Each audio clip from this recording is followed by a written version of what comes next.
region. Pantikadam is creating airwaves, and he's known to be a bit controversial. So you can send him your comments and ask him anything you want. So Isbanbika, send your comment via our GTV #breakfast on all our social media handles, and remember to follow us. This show is made possible by Awake Purified Water, Adonko Energy Drink, and Shield Acrylic Paint. Over to you guys. Yes, indeed. Of course, Stallion Outlook premium kaftan tailors, and they've put me in this color. I don't know what color it is, but it's peach, calf. It's peach. Okay, they say it's peach. The expert says peach. I love it. I love it. I'm also loving the conversation we're going to be having pretty soon on cohabitation, premarital living together, acting as daddy and mommy without having been married. Okay, so what's that like? Somebody put a quote out there that it's nobody buys a car without testing it first, and I'm thinking, it's a woman or a man a car. But if you get the milk without the cow, without buying the cow, why should you buy it? Those are some of the things that are coming up, and there are some very, very, very surprising results from studies about people living together and how it impacts divorce and even housework. And so those are things we're looking at on today's show. Ahead of all of that, though, we do have Dr. Kofi Kusi, and he's talking about when love can be blind.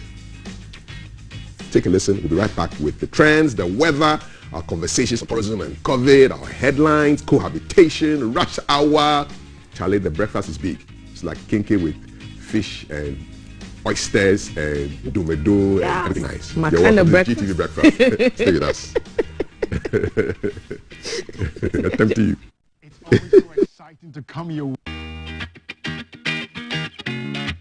It's always so exciting to come your way again on the breakfast show with your wisdom nugget for today. And guess what? A nugget a day keeps the problems away. A nugget a day keeps the problems away. And today I have something super exciting for us to talk about.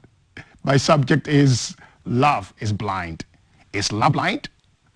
I think love is blind.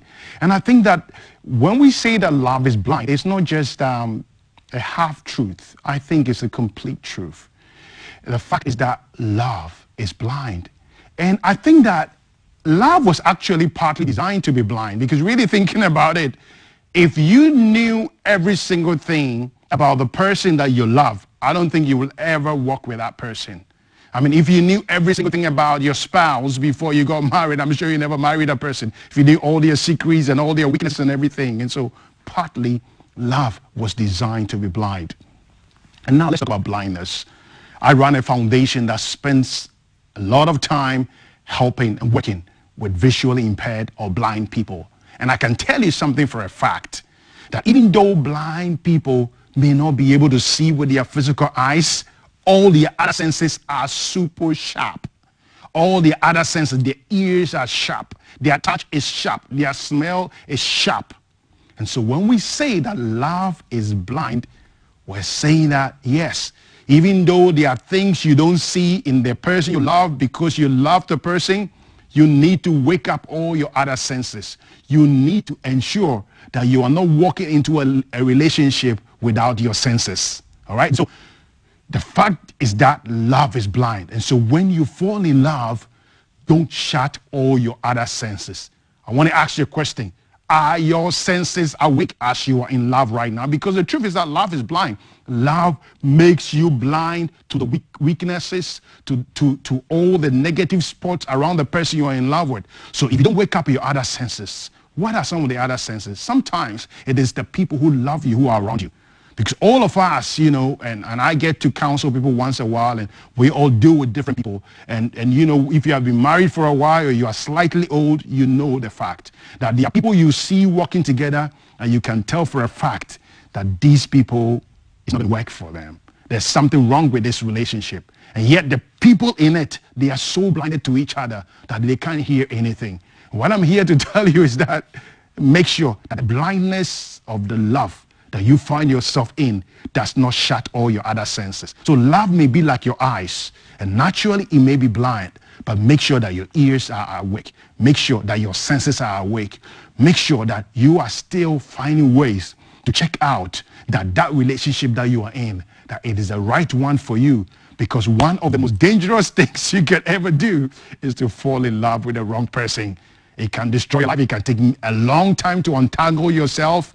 You know the stories. You've seen it all over the place. The same people that said they were deeply in love. I found one the other day. And the person said to me, you know what, hey Kofi, you know what? I realized after 2 years of marriage that I was married to the devil's uncle himself.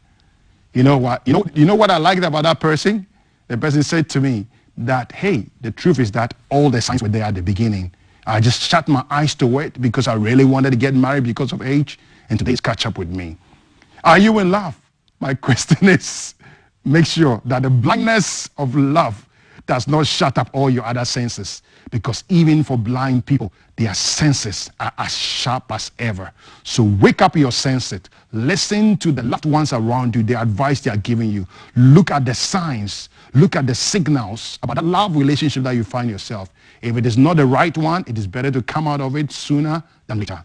Hey, I believe this wisdom nugget is going to spice up your day, and I hope that you have a life full of incredible love, just because you did not let the blindness of love stop you from sensing the dangers around that particular love that you are in. I hope you find the best of love in your life, and I love you very much. That's why I'm sharing this with you. Have a great day. Have an incredible day.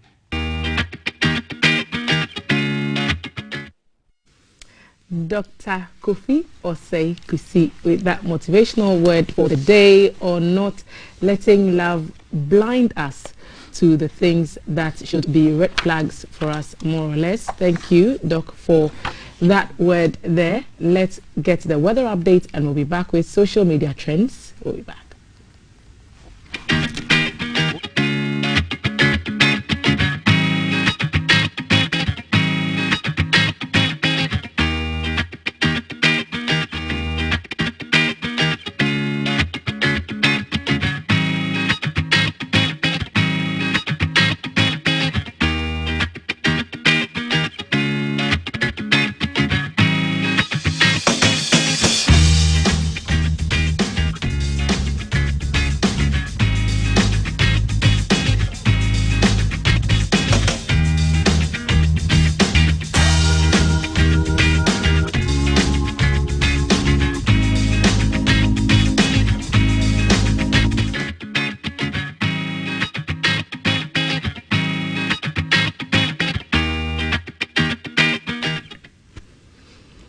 Welcome back. Social media trends now, and Sarkodie is in Nigeria to promote his No Pressure album. And Odiasemaba, Valerie. Yes, he's there to promote his album and push Ghana's name. But on Twitter yesterday, he trended again for some funny reasons. Somebody apparently, when you send him messages on WhatsApp, some Ghanaian musicians, when they send him messages on WhatsApp, he airs them. When you say it means that you don't reply. And so he put up he took a photo shot of himself, of a screenshot of a conversation between him and another artist, and then he put it on Twitter. So Sarkodie taking a screenshot, yes, of his own, and he was making jokes about it. And then somebody tweeted and said, oh, so I'm gonna have that. And the person said that, oh, so your WhatsApp works. Okay, cool. And then everybody's like, oh, Sarkodie is rude, Sarkodie is this. And so it generated a whole lot of conversation, yes. So but why? When you send someone a message, isn't it their prerogative to decide to answer or not? So it's D Money, and he's I am at D Money on Twitter, and then he's like, oh, so your WhatsApp, they work, cool. And then that's where everything. So Sarkodie's screenshot was, y'all get my brother, and then he tags whichever artist he was talking, and then passport, get him a Ghana passport ASAP. And then he puts the screenshot up there, and then everybody's like, oh, so your WhatsApp there, it works for Nigerian artists, but it doesn't work for Ghanaian artists, and that's it. It's as if the entertainment industry is always pitting Ghana against Nigeria, even in football, Ghana against Nigeria. Healthy competition, unhealthy competition, Kav? You see, I've just been quiet listening to you guys. I'm looking at Sarkodie's followers. He has 4.6 million followers on Twitter alone. That's like Accra, the whole of Accra. WhatsApp. I wonder how many followers, how many people he has on his WhatsApp. Can he honestly really respond to every message? I think you're struggling to look for messages we sent you in the morning. You're like, okay, tell me, I'm not Sarkodie. I can't say what, yeah, whatever, or what else. I have 9,200 people on WhatsApp. 9,200 people. Can you imagine how many Sarkodie will have? I can't respond to all. I don't think he can. Let's cut in some slack. Come on, guys. But I know the whole beef thing. The whole entertainment industry is not vegetarian. You know, it's all about meat, and that meat is beef. And there's always beef, and there's always controversy. So I get it. And sometimes I think he probably even plays it nicely to get people interested in what he's doing. So now we're here talking about him. So you get what I'm saying? We're here talking about the guy. So he's on a listening tour in Nigeria. So it's probably, you know, giving him some good publicity. Yes, yes. It's a game that they play. It's a bit like politics. Politics and the entertainment industry are similar. So this guy who sends the thing that has now, you know, generated into a trend, it may all be part of the grand picture. Put something inside. Let the pieces too quiet. You know, it's up to them really, whether they are trying to just throw dust in our eyes. But you've heard stories of, oh, when artists have maybe a song come up, they have a big event coming up promoting an album, yada yada yada. They just, you know, get embroiled in all sorts of controversies, and then the hype, they feed off of the hype that the controversies bring them. Yeah, well, so that's why Sarkodie is trending, because he refuses to answer WhatsApp messages from fellow Ghanaian artists. From fellow Ghanaians. There you have it. That's why Sarkodie is in the trend. And why is Stonebwoy has made another mark? Yes, we nominated for an award again. Okay, all right. We are looking for Stonebwoy. Yeah, he has been nominated. But 3 days ago, Stonebwoy was in the news actually for saying that most of these cars that celebs they flaunt on social media are borrowed, and that's where that's what he said. But then that's what brings our question back to the point that you saying that sometimes it's just for the hype. And so maybe he just said that to throw it in there to garner a lot of traffic to his side, and then because of the nomination, and then is it true that they just do it for the hype? I do not know, and I cannot speak for it. Oh wow! Let me. That's the carnival he has been nominated. Okay, all right, Afro Carnival. Well, big ups to him. I'm sure he'll bring lots of Jamaican rum. Yes, Ray and nephew, yeah man. some good rum, you know. And so those are the trends. Yeah, and then as usual, as we do our COVID updates and what's happening, we still don't know whether today is the last day or not of the Johnson & Johnson vaccination. The rollout. So we'll check. We'll check. But then whilst we are doing that, yes, go out safety there, protocols, get vaccinated. And even after you get vaccinated, still adhere to all the protocols. Wear your mask, maintain the social distance. Also, wash your hands with soap and the running water.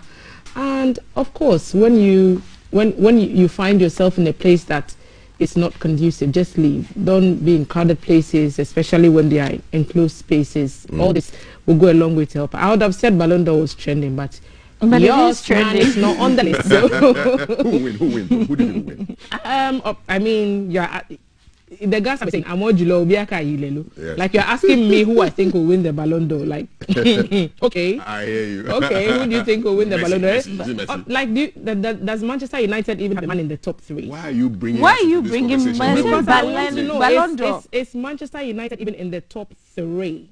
On that note, let's talk about things to do with cohabiting. Okay. Or cohabitating. Okay. So, we're having a conversation on premarital cohabitation, which is just a nice long phrase for they are living together without the rings on their fingers, living without getting married. And I asked a question on Facebook: should couples live together before getting married? This is a response from Franca Annie. Hell no! That's a strong one. Living together before marriage is different from living together in marriage, because there is no binding commitment to support the relationship. Cohabitation does not require a permanent relationship. There is always uncertainty with cohabitation. As time goes on, couples feelings begin to diminish. Couples who cohabitate have less fulfilling sexual lives. It isn't a guarantee that marriage is going to happen. As for Manya, she says, yes, they should live together. Simple. Another person, Eric, just gave us some smileys and some laughter with tears. And the justice says, this matter, I can't wait. So please, it becomes a pretty soon. So if you can't wait, you can't wait. Just wait for that big conversation on cohabitation. Let's know what you think. Join us on our social media handles. We're everywhere. We're on Twitter, we're on Instagram, we're on YouTube. We're streaming live on YouTube and on Facebook at Ghana Broadcasting Corporation. So you have no excuse not to get involved in this conversation.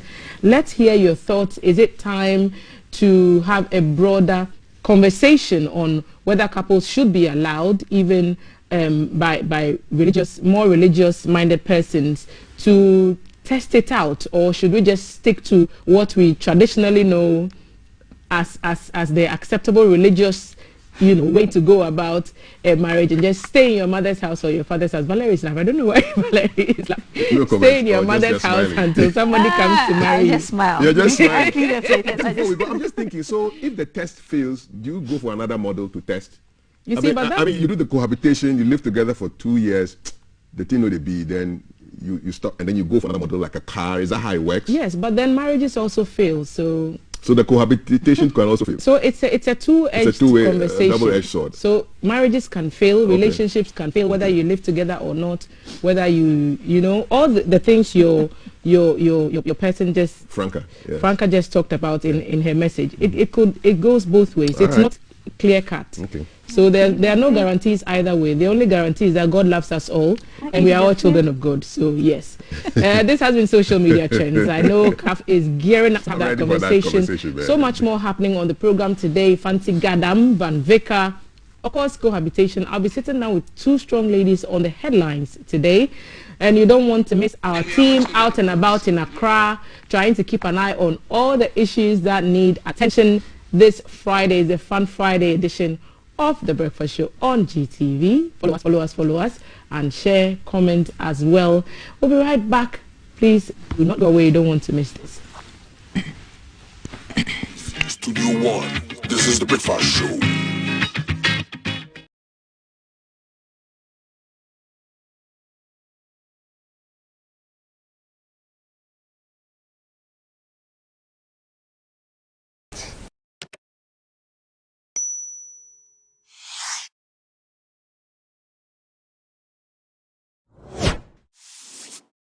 Coming live from the capital, this is The Breakfast Show.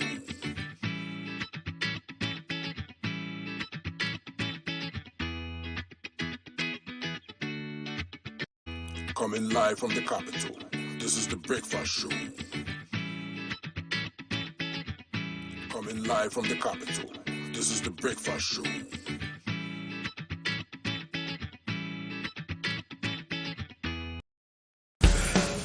Are you ready? It's heat hot, And we are serving you breakfast. a la carte. It's a brand new packaged breakfast served on GTV, our style, keeping you on track and updated on news, making the headlines, how to navigate traffic, What's up with the weather? your health check, getting you up to speed on lifestyle, Sports. word of showbiz, what's hot and what's not. It's our date in the morning just for you. With the team you can trust. It's breakfast weekdays at 6 a.m. Don't be late.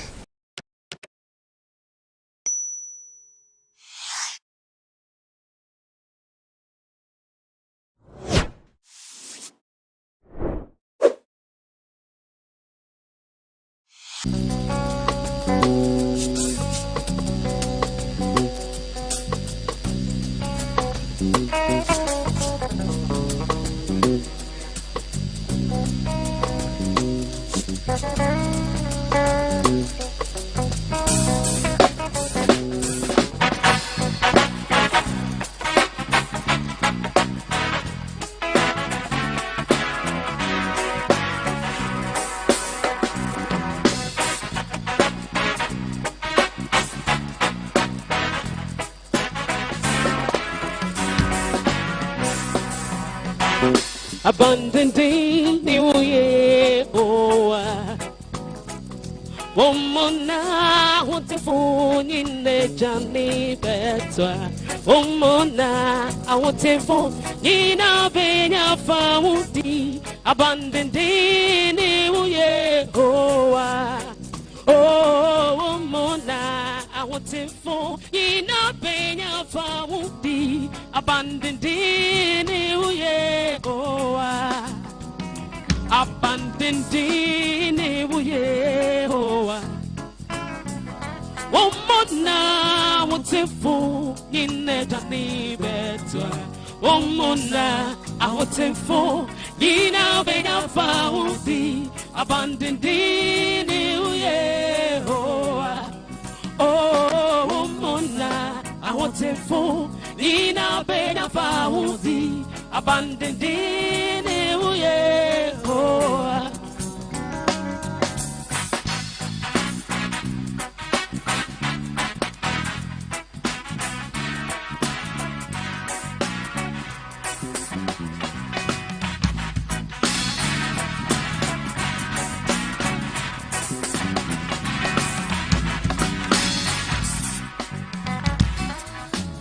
Yes, yeah, oh, Yaminema, oh, dear Moja, that's all, yeah, Yakutu, yes, sorry, oh, Yakasel, yeah,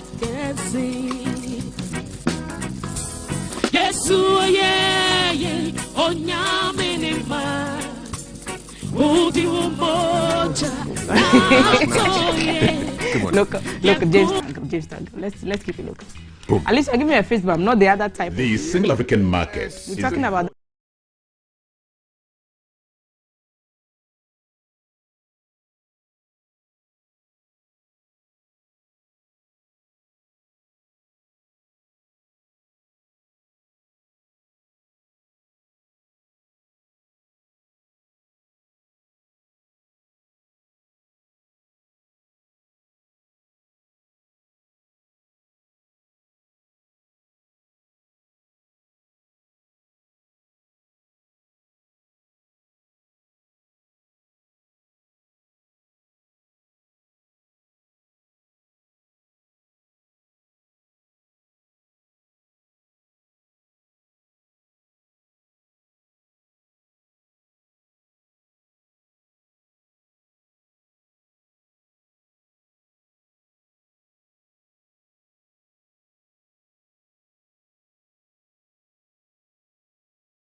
It's heat hot, and we are serving you breakfast. A la carte. It's a brand new packaged breakfast served on GTV, our style, keeping you on track and updated on news, making the headlines, how to navigate traffic, What's up with the weather? your health check, getting you up to speed on lifestyle, Sports. word of showbiz, what's hot and what's not. It's our date in the morning just for you. With the team you can trust. It's breakfast weekdays at 6 a.m. Don't be late.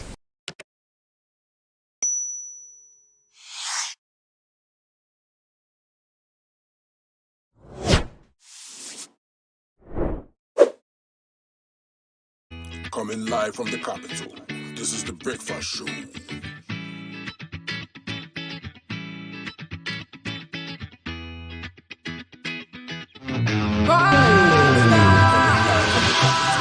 This is the Breakfast Show.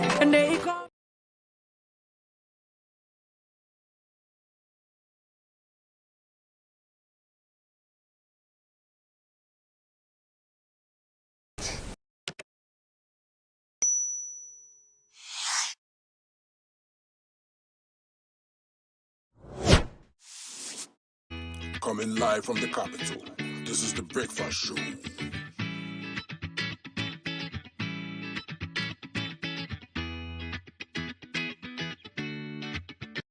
Coming live from the capital. This is the Breakfast Show. Coming live from the capital, this is the Breakfast Show.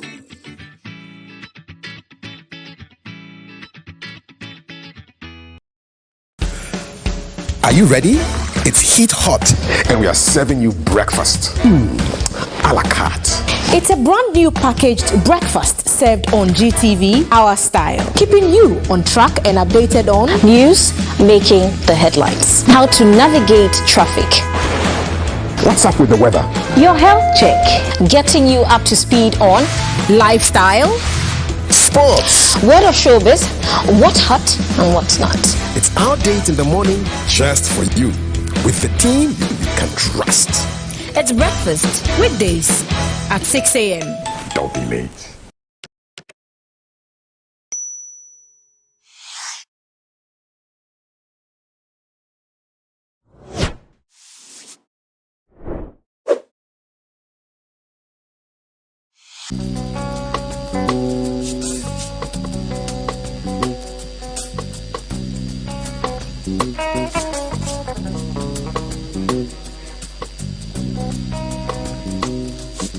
Breakfast. Follow us. We are live right now on Twitter. We are live also on YouTube, and we are live on Facebook. So if you have to dash out of the house and you're thinking, oh, I can't leave my phone. If you have a phone, you can watch us on Twitter, on Facebook, and on YouTube. Hashtag GTV Breakfast if you want to find your messages. And I got this weird...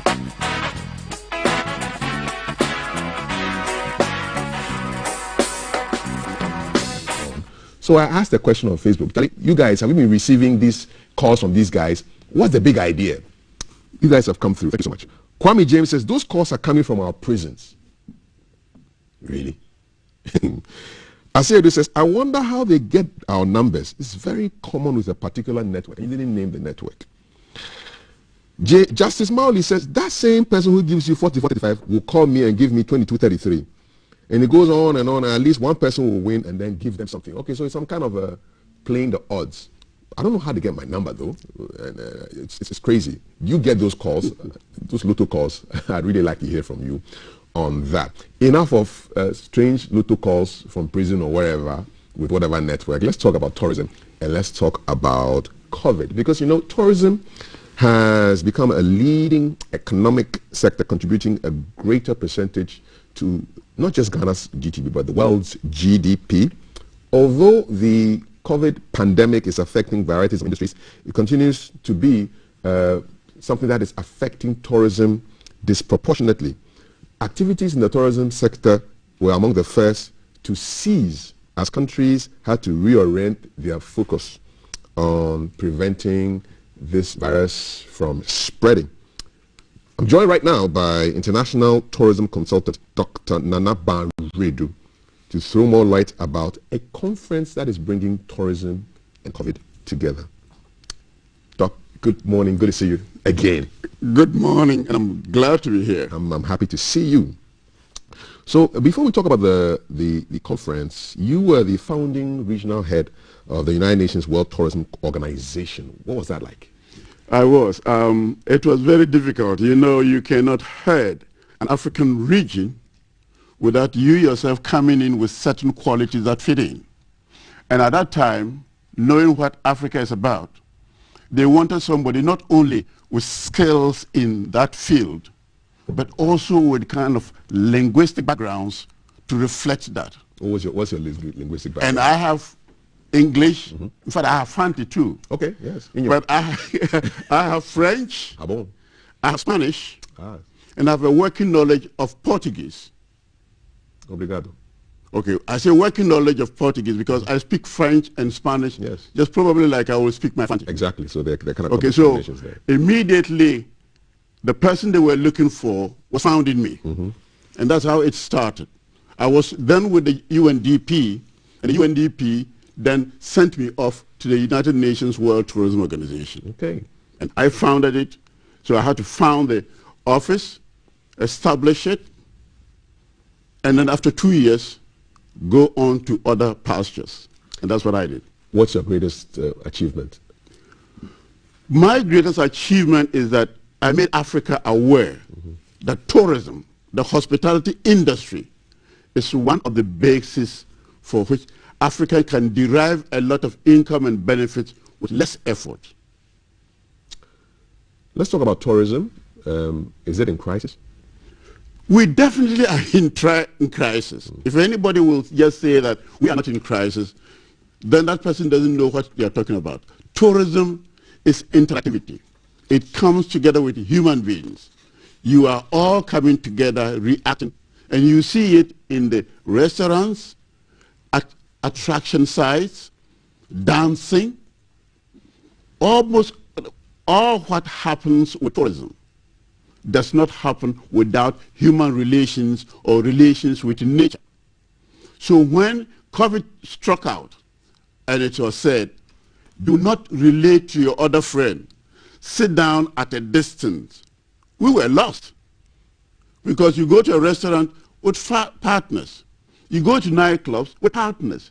You go to attraction sites like with partners. And if that is not available to you, and the worst part of it, shut yourself indoors, our industry was destroyed. It is the resilience of the people who are bringing it back. But till now, there are nations which are 80% down in tourism revenues or tourism receipts. How does Ghana compare? We are in a lot of trouble. Because we are a business destination in Ghana.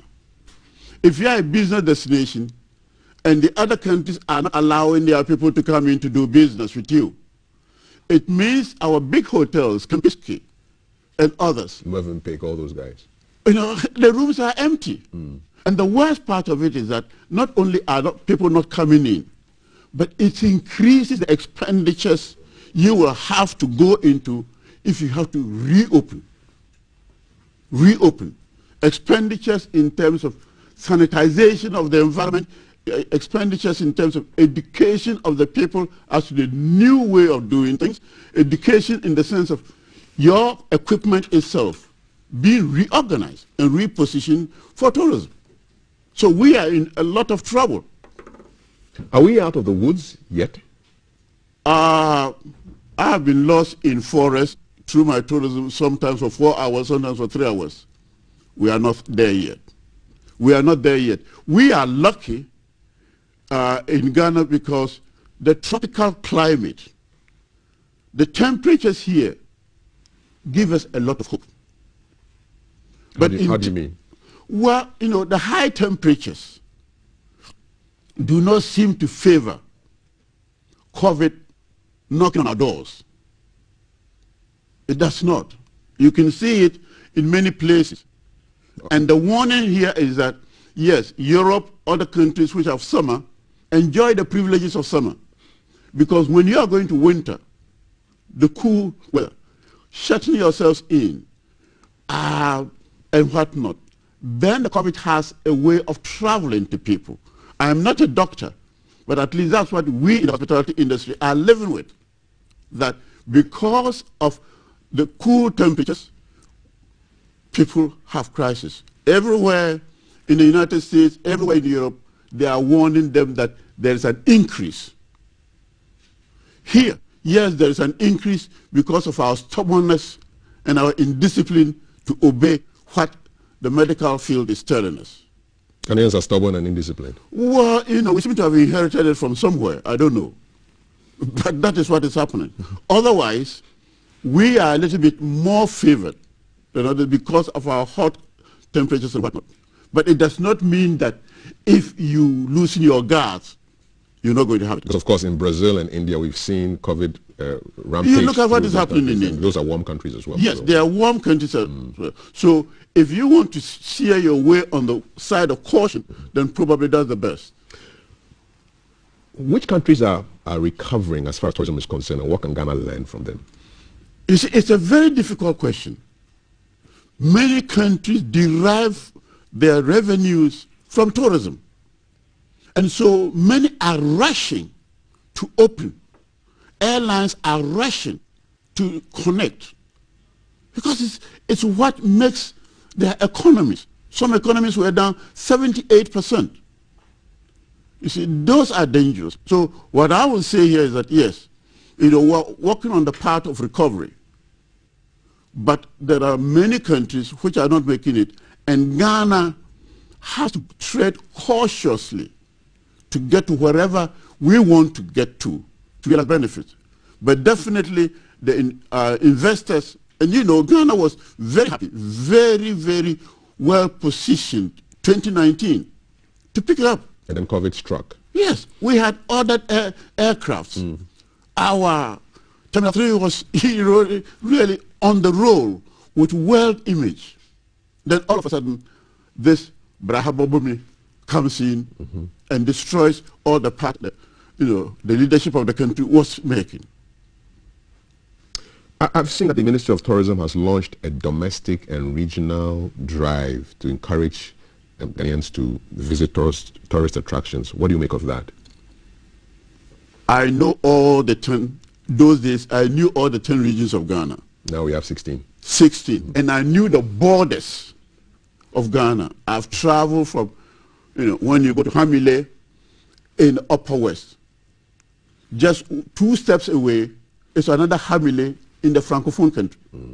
Beautiful, just like Aflao and Lomé. Okay, so we have this entire country which really can benefit from this tourism. Ghana is one of the best destinations of tourism. At least I've been in tourism since 1971, so I know what I'm talking about.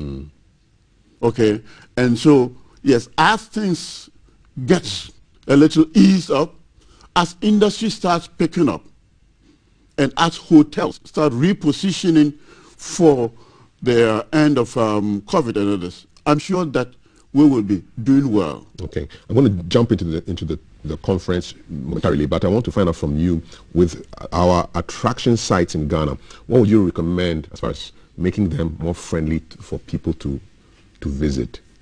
I'm glad you say more friendly, because some of them are hostile to visitors. The floors are craggy. You cannot push somebody in a wheelchair to benefit from that destination and so forth. We have to look at the destinations. What do we want to make of it? It's interesting to know that many of the destinations, the physical terrain, are not in the hands of tourists or the tourism ministry or even local government. So you may have 4 hectares of a place ideal for tourism, but if you do not look at it and probably bring in laws that can allow you to take hold of them, laws to take hold of them, tomorrow you realize that the 200 hectares you have has narrowed down to 20 acres. And if it does, then see the other destinations comparable in value to Ghana, they'll be gone. Okay, so we need to get the legislative bit okay. Now let's zero in into this national conference on tourism and COVID. What's the theme and where is it taking place? It is going to take place at the Attic, which is just opposite Afrikiku. There. All what... In Accra or in Akuzu? In Accra here. Okay, yeah. All what Earthright is looking at is really repositioning our minds as to what we want to make of the hospitality industry. And the hospitality industry is situated in the environment, is situated in the districts, is situated in certain subject areas. So if we want to make use of that, and we should make use of that because it brings you a lot of money at little effort. Let's talk about the estuary of the Volta. Anybody who has gone in there, you will fall for it.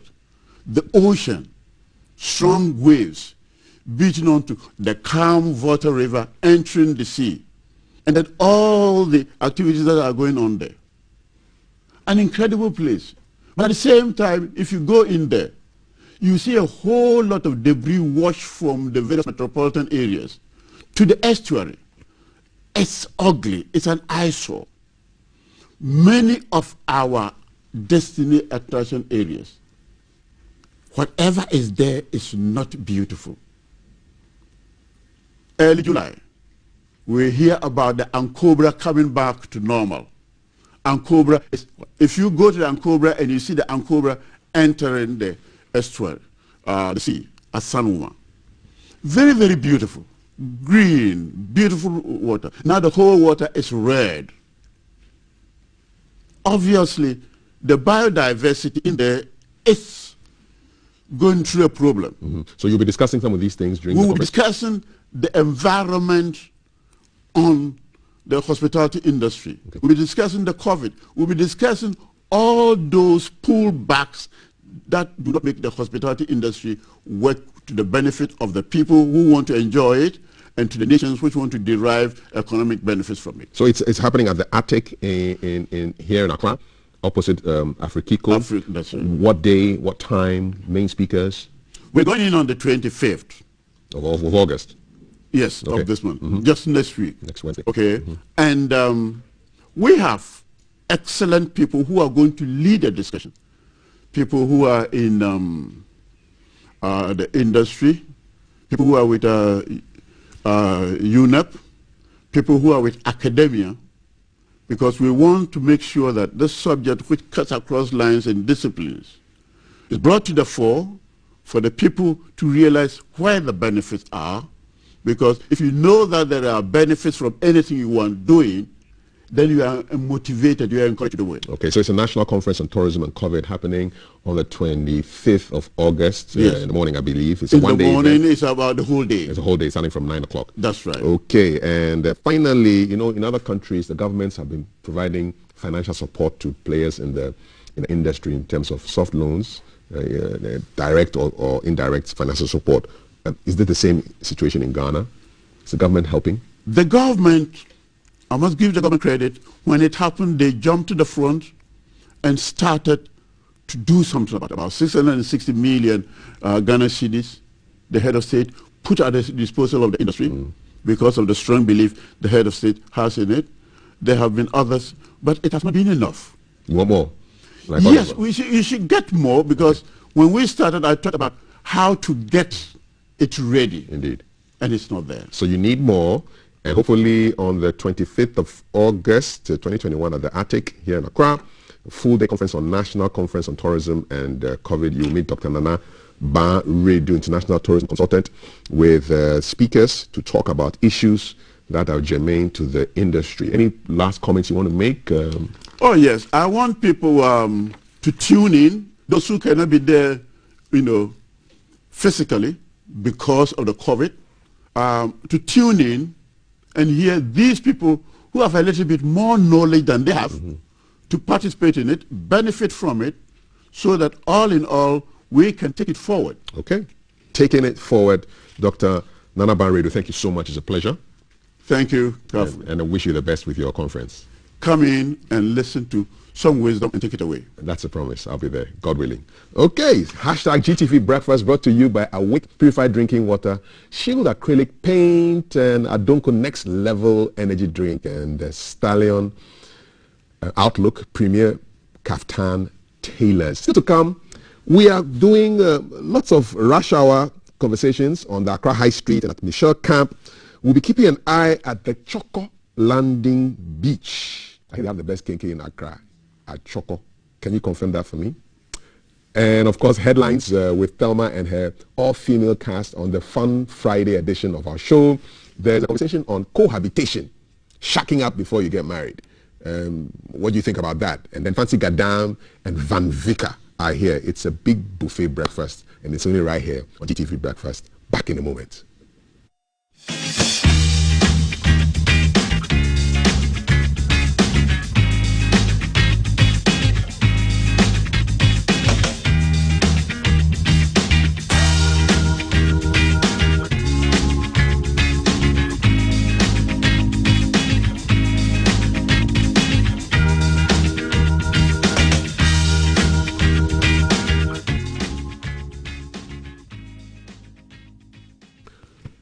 Good to have you back. back, and we're going straight to the Accra High Street, where our lady on the ground is there to give us a rush hour report. Nikita, welcome to GTV Breakfast. What's up?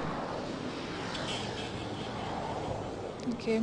We are currently at the Professor Atta Mills High Street, where we can see the Bank of Ghana, Vodafone office, Standard Chartered, and GCB.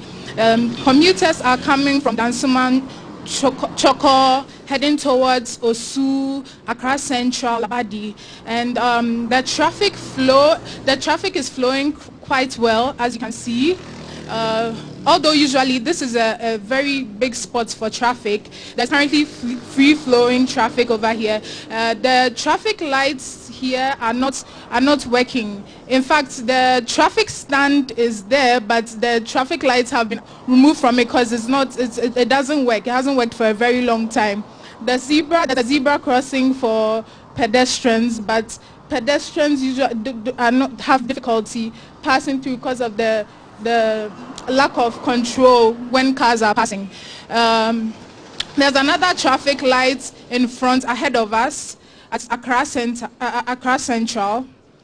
That is also not working. Usually AMA operatives are then trying to navigate the traffic, but since it's too early, we can't spot them. But usually around 8, thereabouts, they can be sighted navigating, trying to help out with the traffic. There are no alternative routes that I know of, but if you could use your Google Maps, I think it will help you navigate through when there's a lot of traffic. But on the other side of the road, we can see there's a lot of traffic. There are cars at a standstill.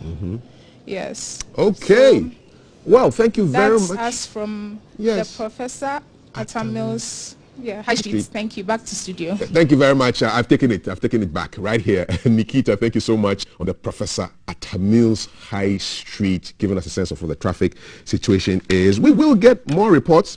We're keeping an eye on Choco Landing Beach. We will also be at Michelle Camp to give you a rush hour bird's eye view or street side view. But back to my question, you know, those numbers, the people who call you and say they're giving you lotto numbers, I just didn't know what was going on, you know, because I even tried engaging the guy and I saved his number as Lotto Fraud 2 because there was a Lotto Fraud 1. So Lotto Fraud 2, he calls me yesterday and says he's got some numbers for me. I said, okay, thank you for the numbers, but where should I stake it? There are so many Lotto people. Where do I stake it? He said, no, you just stake the number. So I went to Facebook and I said, guys, help me out here. What is going on? Why are people calling you and giving you numbers? These are some of the results. Mr. Fiamapele, I think he's probably a relative because I'm related to the family. He says, weren't you the originator who wants to be rich? Edojivo. Making people rich. Now somebody else wants to make me rich and I'm running away. So I got that. Philip says, I guess it's another ways and means because after giving you the lotto number, they instruct you to give it to 3 other people. I have received such calls twice. Fosu says, some even say they have a money machine. I think they are being inspired by these guys on some of these digital channels who are doubling money and tripling money and quadrupling money and quintupling money and sextupling money and all that kind of stuff. Well, there's more. Nanama simply asks, why is the lotto doctor not rich? Because he's a good Samaritan, I guess. They say the numbers failed to drop as expected, which means Drogba DDGH has been trying the numbers. But how did you know that the number didn't drop if you didn't try it? Okay. And then finally, Doris Na Ajeli Lomo says, it's an old-time trick. Have you all wondered why is the local doctor not rich?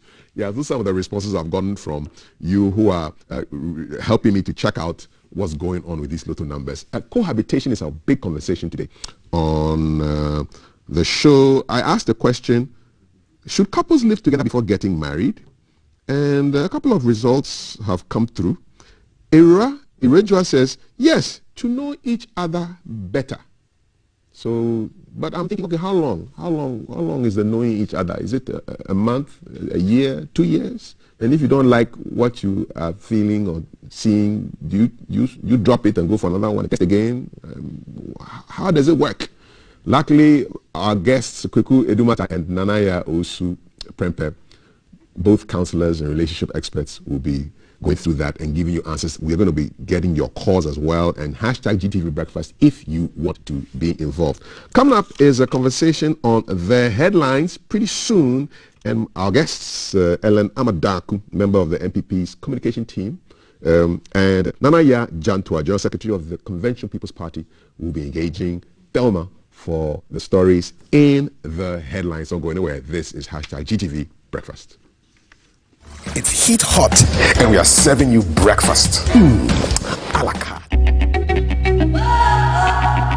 It's a brand new packaged breakfast served on GTV, our style. Keeping you on track and updated on news making the headlines. How to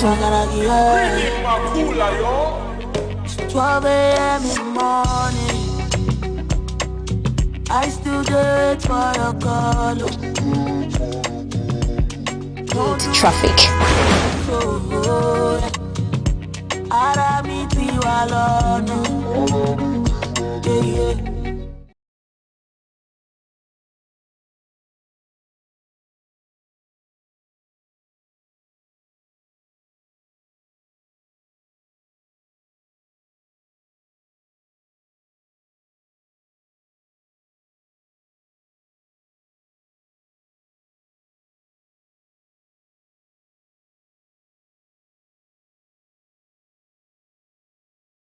What's up with the weather?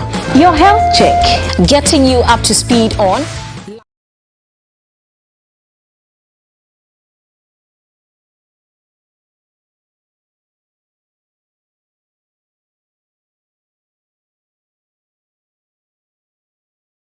style, sports, word of showbiz, what's hot and what's not. It's our date in the morning just for you, with the team you can trust. It's breakfast, weekdays at 6 a.m. Don't be late.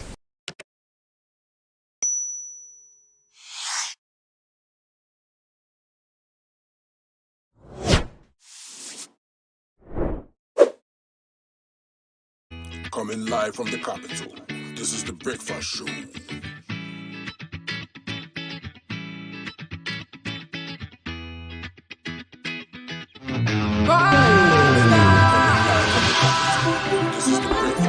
And they call me UJ. Oh, yeah, yeah. And they call me UJ.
Thanks for staying on. This is the headlines on GTV Breakfast, and we are proud to be associated with Awake Mineral Water, Shield Acrylic Paint, and also Adonto Next Level Energy Drink for the Breakfast Show on GTV. Many thanks to my customer for this morning befitting. You can find befitting on Instagram. Their handle is befitting by SFPG. So follow them on Instagram and patronize from them, of course, for such outfits and many more befitting. Thank you so much. We'll just go to my colleague Gabra, who is in the Michelle Camp area, to see what traffic is like on that side of town. Jay, good morning. What can you tell us? Okay, thank you very much, Thelma. This is Breakfast, where we serve it hot, a la carte, where we bring you trending issues, and we tell you what's hot and what's not. And we also help you to navigate traffic. And speaking of navigating traffic, this morning I'm bringing you live updates from the Michelle Camp bus stop. This is the Michelle Camp area, and I must say it's a cool Friday. You know, thank God it's Friday. Everybody is going about their business, and you can tell the traffic is flowing smoothly. For those coming from behind me, that's the Akosobo area, Jasikan and all that. And for those heading towards that area, there's no traffic for them as well. And if you look to the bus stop, you realize that for passengers who are trying to board vehicles to find various ways to their destinations, you realize it's not much of a hassle. One would think that for Friday, this place will be quite busy and all that. But for now, everything is going smoothly, and the police are here as well. And I must say, with the aid of the police, things here are moving really, really smoothly. And so for now, the traffic is built up, even though it's smooth over here. For those heading towards Ashama roundabout and those areas, going towards Tema and all that, the traffic is at the Ashama roundabout. Yes, that's where the traffic is. So it's building towards that side. So, and then it's building I think the blowback will come and affect these areas as well. So these things you're seeing right now is what's happening at the moment. Yeah. And thank you for giving us those details. So traffic coming from Michelle Camp bus stop. So travelers on that road, you should expect a fairly easy drive to your destination, wherever that may be. However, watch out for what's happening at Ashaiman, as that could affect things going forward. And so we'll keep an eye on that situation. Make enough time to travel as you leave home this morning. Hopefully you're watching us on the go. I'm sure you are. At Ghana Broadcasting Corporation on Facebook or on our YouTube channels. Follow us on our social media handles as well. Send us your comments, questions and suggestions, and we'll be happy to take them on board. On this segment, we'll do the headlines. So top stories in the papers. Let's start off quickly with the Daily Graphic and a big dedication to cocoa production and how it has hit a record high. Before I get into that conversation, let me start introducing my panel of strong women this morning. I'll start from my far left. Madam Ellen Amadako, member NPP Communications Team. Hiya. Welcome, Ellen. Thanks for joining us. Good morning. And my name, even though it's spelled A-A, is pronounced E-E. So it's Deko. Deko. Yes. Wow. Deko. So yes. Ellen Amadeko. Thank you. Welcome to GTV Breakfast. Thank you. All Your right. place looks nice. Yeah. So it's the first time I'm coming to the new breakfast show. The newly rebranded. Yeah. Oh, we are glad to have you. I hope you have a swell time. Yes, hopefully. Good. Right next to her, Anaya Jantwa, of course, General Secretary of the CPP. Anaya, welcome. Thank you. First time here on the rebranded one as well. I'm a bit surprised. GPC, something is happening. It's happening. It's happening everywhere in GBC. Everywhere. Let it be outside to the image. I mean, it's getting there. And this patch paint is not good. It's getting there. So you saw the difference when you drove into the compound. 96 and Nanaya. So I was telling my driver that maybe you are lost. I want to see match from when I was here. As to whom match is given, much is expected. So maybe give us match, then we'll also give you match. GBC. This table that I'm shaking. Okay, so like I said, the Daily Graphic, it has a story on the UTAG strike and then the cocoa production, which has hit a record high as well. The story is telling us that the previous record was a 1.02 million tons, which was recorded in the 2010-2011 season. So I'm sure that, Ellen, you think that this is obviously a big win for Ghana.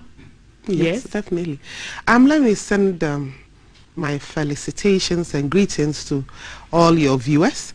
And then let me wish the Second Lady of the Republic of Ghana, Madam Samira Baumia, a blessed birthday. Today is a birthday. Samira, yes, happy birthday. So to our beautiful Samira, happy birthday. Yes, on the cocoa issue, for me, I think it is a win for Ghana. It is a win for our cocoa farmers. It is a win for every one of us who depend on cocoa. We've been having a few issues in the cocoa sector for years now, but some of the measures put in by government is obviously giving us some good results. I mean, from February they were doing the mass spraying, the mass pruning, the mass, cutting down disease trees, and it's been going on for quite some time. So definitely it is good. And I think the agreement that Cocoa Board also came in with their counterpart in Ivory Coast has also helped, because now the prices are almost the same across board. So the initial smuggling of cocoa across borders, when their prices are higher, people smuggle it to them. When ours is higher, they also smuggle it from there to here. That's also, been minimized. So everybody gets to know what it is that they are producing. So it is excellent news. But I also feel we could do better, because if we are able to tackle the galamsey matter, for those of us who come from cocoa growing areas, it is a danger that we have to. I know the government is trying very hard, but it is still tough. Even though we are getting gains, we should still look at it, the galamsey issue. People are actually selling their cocoa farms for galamseyers. And some of it is sad, because you might sell your cocoa farm and my farm will be after yours. So access to my farm, I remember, I think is it Honorable Oseche Mensah complaining that his cocoa farm, he cannot get access to his cocoa farm. The whole farm has been mined all over. His neighbors have sold it. And because he refused to sell his to the galamseyers, they have mined around him. So going to his farm has been an issue. I think the Ghana Cocoa Board should tackle that issue, because we might get all the gains that we are getting. In a few years, if the people are selling off their cocoa farms for galamseyers, we would go back to nothing. I heard the PRO for the Cocoa Board talking about the farmers' pension scheme that was promised by the president, and the fact that they are starting off. I think that is one of the things that would help with these selling off of cocoa farms, because if the farmers do not have hope, they don't have hope for the future, and somebody is giving them good money, of course they'll sell. It's a business. So as much as I am excited that we are getting all this, we should still look at the problems of the sector and try to solve it, especially with the galamsey issue. Anaya, do you share the same sentiments as Ellen? Yes, to some extent, not everything. I mean, it's a good one, and good morning to your viewers, good morning to my members in the CPP, my executive members, the leadership, and all members of the CPP. And all Ghanaians. And all Ghanaians and all political parties. Happy birthday to our beautiful Second Lady. May God bless her and keep her strong. We have to also congratulate our farmers. I mean, they are working in, as and she said, the situation confronting them with this galamsey and all the issues are not very favorable, but they've been able to strike through and make Ghana proud. But I'll take it from the angle of adding value to our cocoa beans, because we can't continue selling raw products. We need to improve and enhance our cocoa products.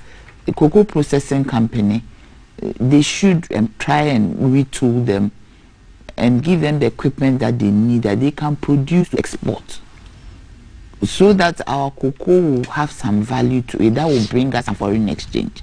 I would have been very happy if the minister had also told us how much this amount of cocoa, 1.33 million tons, is bringing to us as in foreign exchange, so that we know that we are good to go. And I think that we should also do some analysis between going the processing way and selling raw beans, how much money are we going to get? So that even whatever we get out of here, we can put it into some productive use by retooling cocoa processing company. And even if we have to even open more processing companies so that we can do more cocoa powder, chocolates and cocoa cake and all that. Because you see, apart from cocoa processing company, you see other people also doing some chocolate around. But when you taste it, you notice that there's a bit, it is not as good as the cocoa processing one. So I believe that that should be looked at very, very well. Because as we can't continue selling raw products, we need to add some value to it. And very soon, even though we've done very well, and I congratulate the Chief Executive, Honorable Ledu, for all the interventions that was put in place. Even though we've done, we should look into the future, do some projection. You see, Ghana, our problem is sometimes we just leave things as it is. As we glorify in this success, we forget to do some projections to see where we will stand in the future and see the alternatives, so that our cocoa will be beneficial to us. As we stand, China too is trying to, with all, I always say that China didn't come to Ghana to get gold, though. They came to Ghana to get our cocoa. Now they are also trying to produce cocoa. Let's see in the next 10 years, where do we stand? About 10 years ago, we hit a record high, and it has been repeated. So let's see in the next 10 years, what is the plan? We need a plan to go forward to know that how are we doing it. Right. And it will be okay. But one thing that I saw in the auditor's general's report that was a bit alarming.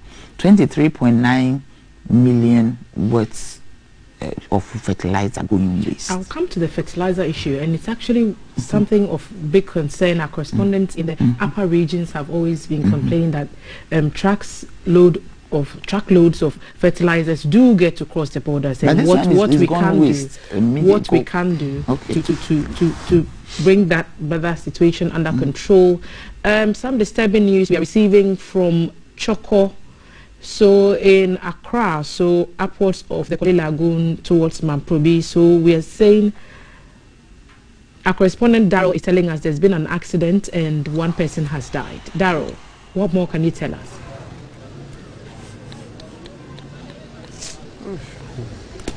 We must apologize in advance for... We're about to see some disturbing scenes, and these are live pictures, so bear with us. We'll try to shield as much of it from you as possible. So viewer discretion is advised. An accident on the Choco side welcome. Of town. This is the road from Choco heading towards Accra Central, and we're specifically directly in front of the Apostolic Church, Koligono District Zion Assembly.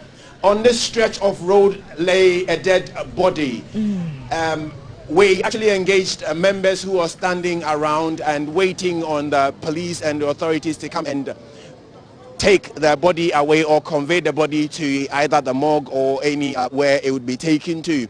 We spoke to a policeman on the scene who explains that he has already called the patrol team to come and assist him. It's actually bringing on a certain traffic. We engaged members of the community to find out exactly what had happened. It is an accident, but they cannot tell whether a driver ran them over or whatever happened to the body lying on the road. It's the body of a male, presumably aged between 30 and 50.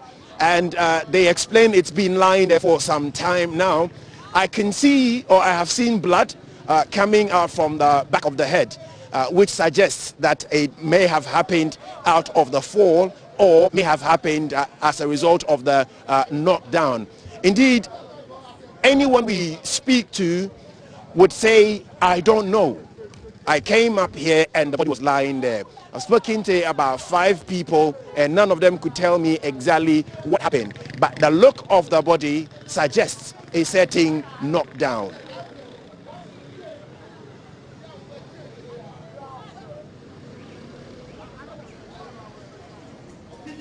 How soon do they expect some form of assistance to Right, I our will ride. try and find out if one of the young men who seem very active and enthusiastic about telling the story would want to speak to us.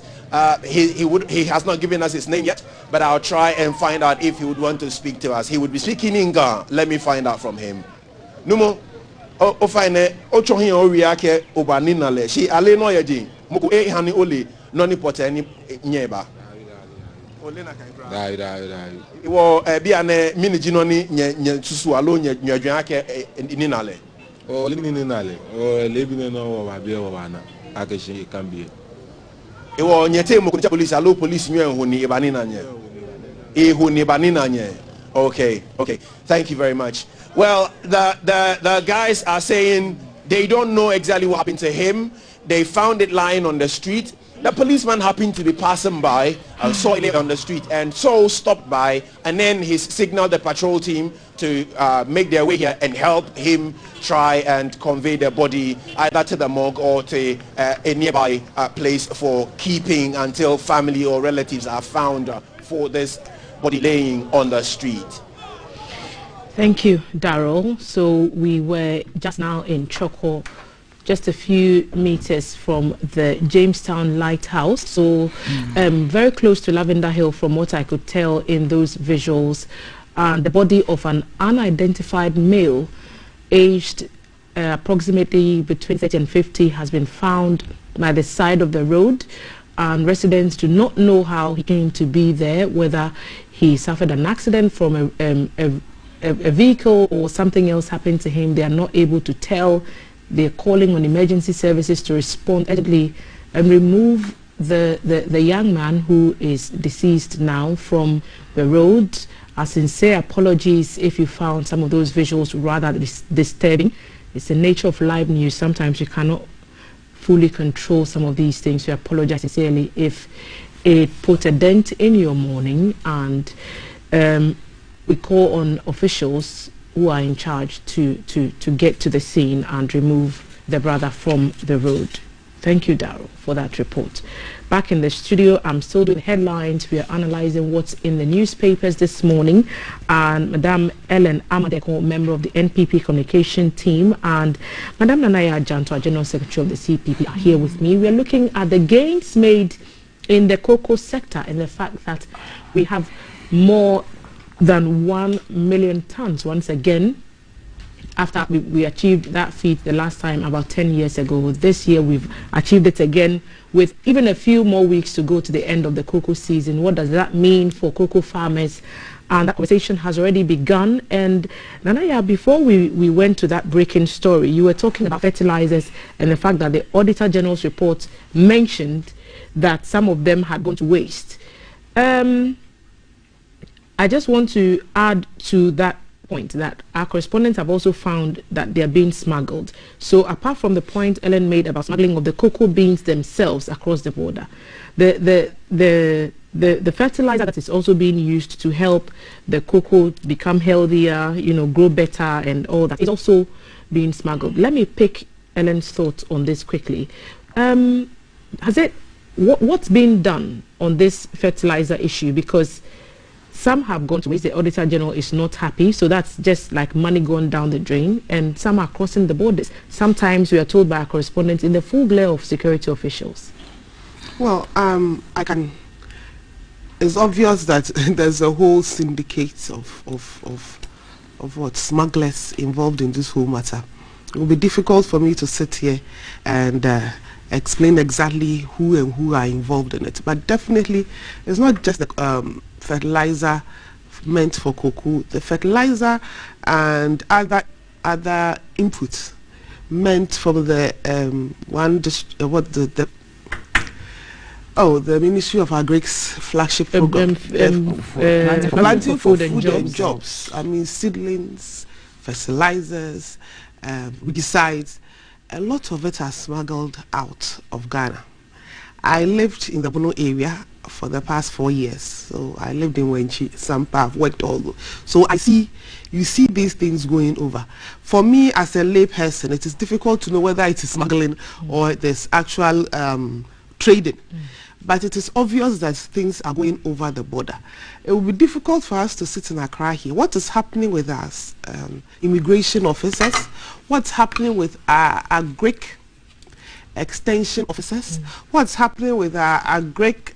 You know, every district has an agric officer or a manager who is in charge of the whole agric sector in that district.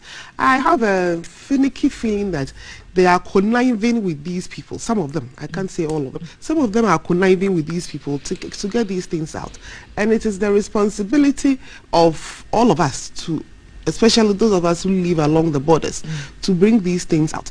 It is sad that the government of Ghana is spending so much to put into our agric, to put into the planting for food and jobs, and it's actually working. I mean, when you go to a DRA, you see the sort of input people have made with this planting for food and jobs. I was there last year, and the maize and the things, I saw young people getting involved. So it is an excellent policy. It's the implementation and the human beings involved. Because if you go to the agric officers and you take the things at a subsidized rate, and then you send it outside, I mean, you are part of those who are also making sure that Ghana does not go well. For example, the fertilizer itself is not even to be sold. It's not in the first place. So even those who are taking them and selling them are also going against them. I mean, there's so much corruption, there's so much thievery in our system. Sometimes it is heartbreaking. Yes, we'll blame our leaders because sometimes supervision and things do not go well. But us as the Ghanaians who work in these institutions, who actually manage these things. The last time I was having a tete-a-tete with a friend, and I was like, look, we keep on changing ministers at the ministry. I think it is President Nana Akufo-Addo who has been quite consistent in keeping ministers, 2 years. But all previous administrations, within a year, there's a reshuffle, ministers are changed. But do we reshuffle the directors? Do we reshuffle the chief directors? They are the technocrats. They are the technocrats who handle these things. Most of these ministers are political heads. Some of them are not even, they do not even know. They just go there and they learn. And they are supposed to be managers. It is the technocrats who tell them, let's do this, let's do this, let's do this. What are we doing about our technocrats? And as technocrats are, some of us are, what are we doing? Because we keep on changing the ministers. Governments will come and go. But a technocrat can be at a certain position for 15, 20 years. Let me bring Nana into this conversation. How does it affect our chances of fully maximizing the potentials from the cocoa sector, especially when it comes to farmers and their families benefiting from these record numbers that we are being told we are making? Thank you very much. You see, our livelihood and our existence depends on God. But the farmer is the one who makes sure that you are healthy. Because when you eat healthy food, you are well, you have a good well-being. What is going on is very unfortunate. And we should really get to the bottom of it. For instance, the Cocoa Board have introduced these electronic scales so that there will be no corruption, adjustments in the weighing. You know, some people are spoiling it. You get me? This is a very good intervention because in the manual weighing, people can adjust and do all manner of things.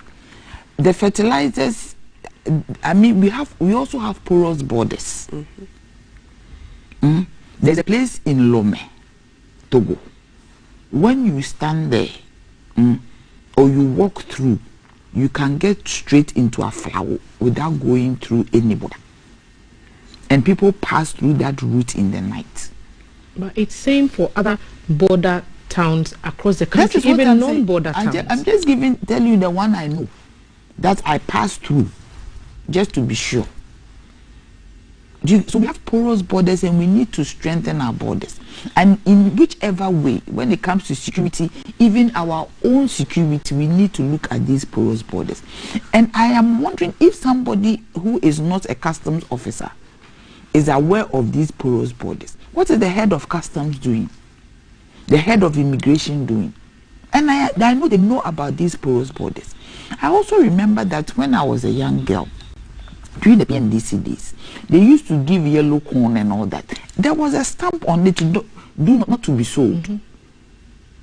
So if these fertilizers are not to be sold, I believe that stamp should be on it. It is on it. And still people are selling it. Yeah. So how does it get out? How does it even get out of the ministry?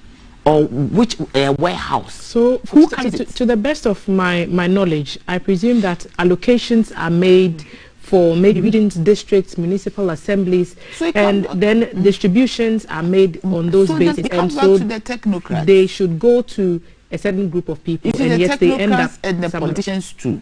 I'm not talking about the minister. You see, it is so unfortunate that when somebody is a minister and some of these things come up, they are the first point of attack.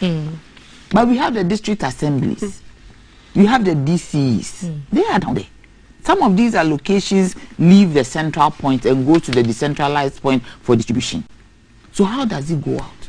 I think that we should investigate and find out, because we come and sit here and we talk and we leave it. I am saying that the Ministry of Agric should find a way of investigating this matter to the last point. Because if a cargo car is moving from our borders into neighboring countries, you should find out what is in that car. So it means that we should also question our customs officers and our monitoring yes, because we should need to have a very good monitoring system. But you see, my dear, the monitoring system are our customs officers. Because if I am a civilian, sitting in my car, if a cargo car is passing me by, you can't stop it. I can't stop it. But our policemen can stop it. The customs too can stop it. It's not a conversation we can finish in one sitting, certainly. So I'll move us on to another matter that this week has gained a lot of traction, and it's to do with the shutdown, the averted shutdown is what the Times is calling it. It says, don't disrupt academic work, President urges UTAG. And so the UTAG and the NLC, National Labour Commission, and PAS, there appears to be some kind of resolution on the horizon. I'll start with you, Nanaya. The graphic is saying the shutdown of public universities averted, and NLC, UTAG, end legal tussle. Is it an end to the tussle, do you think? I wish it is an end, because you see, our young ones, this kind of disruption is not good for them. But we need to also look at both sides. The lecturers too should be given what is due them. It might be a temporary end. I believe it's a permanent end. And I'm also happy that the president too has come out to say something. I mean, as long as he has spoken, I always say that if you don't even respect somebody, respect the seat that he's sitting on. So as long as he has spoken, I believe that the lecturers would back down. But as they back down, I've heard they've done an MOU, an agreement between the two of them. So the sit-down is supposed to happen on the 23rd of August from the release that we got. So, I mean, they should adhere to the roadmap in the MOU, so that the children will not suffer. The young ones, they are not children, the young ones will not suffer. Because it is very disturbing if the academic calendar is disrupted and they have to come back and rush and learn. I mean, it is so much of a problem. Is this a resolution to UTAG's concerns and the reasons for which they embarked on this sit-down strike from August 2nd? I think it's a partial resolution. They have 1 month to go and settle everything. At least the court cases were all, brought home, in quotes. They all agreed to bring the cases for negotiation. So that's very important, because immediately you start negotiations and you're in court, everybody takes an entrenched position, and then it becomes difficult. So now that they have all agreed to bring it home, it tells me that they want to talk. And in the talking, I hope they also consider their students. Let's remember, these are students who have suffered for a year with COVID. They have not been in school. So a lot of them have repeated 1 year. All of us who are in school, we've all repeated a year. So if you're going to add these strikes to it and they have to graduate and they are not graduating, and courses they should be using 4 years for, they are rather finishing in 5-6 years, it becomes exhausting for the students. And let's also think about the cost implications, hostel fees, examination fee, all these things. I know that most of the lecturers are also parents. Yes. And the government officials are also parents, so we understand exactly what we are going through. So I hope within the next 1 month they will settle their cases and they will meet halfway. There's always a conversation of government institutions being biased towards the government when it comes to public demonstrations or protests against, for example, better conditions of service and salaries and allowances. And one of the arguments is, why would the NLC, for example, sue UTAG for going on the strike and not the government for not upholding its own end of the bargain? Does that sound like so the NLC should sue government? So government cannot sue itself. But then if the NLC, the argument is, if the NLC is supposed to be the neutral mediator between the holder of the purse and the one who receives the money, they should hold both parties accountable to the same standards. I don't know if that makes any sense to either. NLC cannot sue government. NLC is a representative. Yes, there are neutral bodies there, but on the whole, NLC is the body that mediates between government and workers on all these salary issues. So we should really, I don't have details, but we should really find out on what basis did NLC think that the intended strike or impending strike was illegal against the law for them to go to court. Well, they said we're in negotiations already. Okay. They hadn't finished the process. Bad faith. It's doing bad faith. Yeah. That is why just to put some injunction on whatever. And then the UTAG also went to court. Yeah.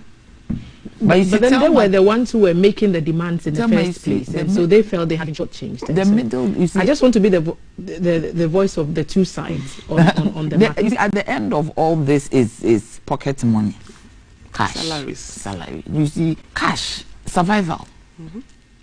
At the bottom of everything, going to court, we are going here, we are doing, it is survival.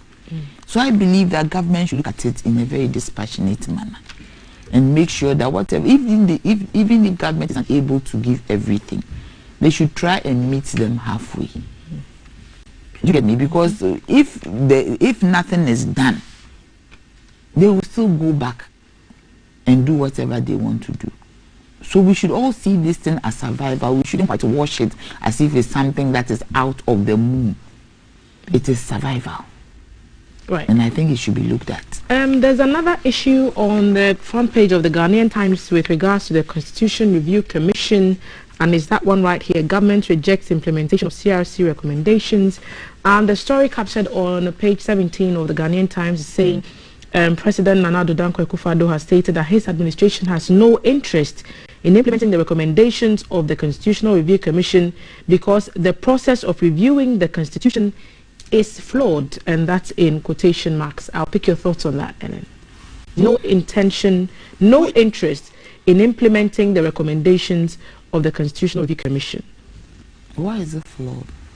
So he's saying that it is not the business of a sitting president to initiate a review of the 1992 Constitution and expressed no interest in the recommendations of the Commission. The story goes on to say former President John Evans Atta Mills in 2010 initiated the process with the establishment of a Constitutional Review Commission in fulfillment of a campaign promise he made ahead of the 2008 election. And the Commission consulted a number of Ghanaians on the provisions of the Constitution and on changes that needed to be made, and presented its report to the then government. The government white paper was issued for the implementation of the amendments proposed by the Review Commission. So giving us a little background on how the Constitution, the Review Committee came to be, and basically the President saying, well, they don't have an interest in implementing those recommendations. Well, he said the process was flawed. I wish they could give us exactly what the process was that was flawed. That would have been a bit, given us a better understanding to why the President is saying what he's saying. But then the point is the President is a lawyer. I am still an upcoming student, so I'm not yet a lawyer. So honestly, it would be difficult for me to understand his perspective. Why is or on what basis? On what basis? I wish the story had given us those bases. But if he said it's flawed, I have no qualms to disbelieve him. I mean, he's one of the most senior most lawyers in this country. So, and of course, as the story also said, it's a campaign promise by the late Atta Mills in 2008, and when he won, he started it. I'm wondering why they didn't start the implementation of it, and now they, i.e. the NDC? Yes, I mean, it's their campaign promise and they started it. So they should have finished the implementation while they were still in power. It is, as Mr. President said, it is not part of his campaign promise. It's not part of his agenda. And we can't force him to make it part of his agenda. Perhaps we have to go back to it and see the processes that he's talking about, if it is indeed flawed. Then if we are so inclined to do it the right way and get the constitution amended. There are a lot of amendments that some of us believe should happen with the constitution. A lot. Plenty. And so some of us would want, if we could restart the whole process, so that, I mean, 2010 till now, times have changed. A lot of things have changed. Restart the whole process of the constitution review? Yes. A lot of things have changed from 2010. It's over 10 years. A lot of things. Our society, everything is changing. And there are a lot of things in the constitution that needs to be amended. So perhaps we can restart it. But the old one, if he said he's not interested, I guess he has every right to. A while back, so. Dr. Abu Sakara Foster, who was a former flag of the CPP, and Professor Raymond Atuguba were here to talk about their NIM movement. So they have some kind of civil society thing going on to get the constitution reviewed, and they've also made certain key indications on what they think should be fixed. Professor Atuguba was part of the constitution. Yes, so he was executive secretary for the Constitution Review Committee, and so they were here to talk about that. I just want to pick your thoughts, your initial thoughts on the president saying they have no interest in implementing the recommendation. See, there are two things that's running through my mind here. Is the president saying that the review, the issues that came out of the review, are they good or they are bad? Do you get me? We should divide the two. The process might be flawed, but whatever came out of the process, is it acceptable? Is there a need for us to do a review? The process might be flawed, but is there any substance in the review, whatever has come out of the review, the object? One of the quotes that have in the Ghanaian Times that have been attributed to the president, he's saying, the quote is, the constitution is the work of the body politic of Ghana, and if anything at all, it should be at the very least Parliament that should stand forward to say that there are matters that should engage the public attention, but for the president to say that he's satisfied that there ought to be a review and engage the process, I thought it was flawed. It might be flawed, but I'm saying that the issue, we should look at the white paper and see that the areas that have been reviewed, is it okay? Does it stand with what everybody is thinking? For instance, you see all these agitations about salaries. Before, if you could watch carefully, the atmosphere, the public workers' atmosphere was calm till Article 71 issues kicked in. Immediately Article 71 issues kicked in, $100 million for this for that, then the agitation started. Don't we have to look at our constitution? I'm not a lawyer, but when I read the constitution with my simple mind, I believe that the time has come for us to really look at it. Because the context within which even the constitution was written has passed. And we need to have a real look. So if something has been done, it might be somebody's political agenda or promise. For me, that one is flawed. Because the constitution of a nation should not be somebody's political party's agenda. But we have spent money to do it. You can right a wrong. We have spent money to do it. Looking at the issues that have been presented, should we have a look at it? Are they tangible? Right. Are they going to be useful for us going forward? That is where we should look at. Okay. I don't know if you have some referrals to make to that, but just quickly, the final newspaper also made reference to the fertilizer issue that you alluded to in your earlier submission, Aya, with regards to the Auditor General finding that some fertilizers and chemicals worth 23.9 million Ghana cedis expired at Cocoa Board. So, begging the question of how that was allowed to happen and what were they meant, the chemicals and the fertilizers, where were they meant to go, and why didn't they make it to that destination? Other issues on cocoa on target to hit 1.06 million tons, so that's also a cocoa issue.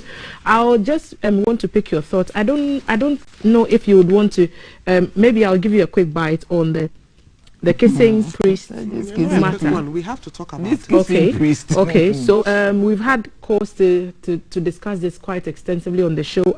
I've said many times on this program that I'm not even going to pretend to be objective in any way on this matter. So here's a fair disclaimer. Yesterday we had a lawyer here who thought the man had violated several rules and that the law should take its course when it came to this. I'll pick your thoughts quickly because I'm very interested in what you may have to say about investment in sports, which is coming from the Daily Analyst this morning. Well, with this, this is just a snapshot for me. I think this video is a snapshot into the sort of abuse young women and in fact women go through in our country. It's like our society and in the world. Well, we are talking about Ghana, so let me talk about Ghana. It's extensive. It's the sort of disrespect that our gender face everywhere we go. This is just a snapshot of it. You look at the reactions of the young ladies, you realize that they were coerced into this matter. This is something that he did just once. What has he been doing to them that they cannot talk about? The problem is not even with the action of the priest. The problem is with the reporting systems. When things like this happen, this one was caught on video. Assuming it wasn't caught on video and one of the girls felt offended and she wanted to report, the gentleman is the head of the disciplinary committee. The predator is now the head of the disciplinary committee. Who are you going to report to? It's the same thing that we see. Look, let's say a little girl, 5-year-old, 2-year-old gets raped, and you get adults, sensible adults, who has God-given brains, blaming the baby for the rape. And you see it in their actions, you see it in the way they talk. Even some policemen, you go to the police station and you are reporting, even as a mother, you can see the I mean, there are certain questions we shouldn't be asking. But as a society, we have a tendency of blaming the victims. It's the same thing. You see people blaming the ladies. Why didn't they slap him? Why didn't they?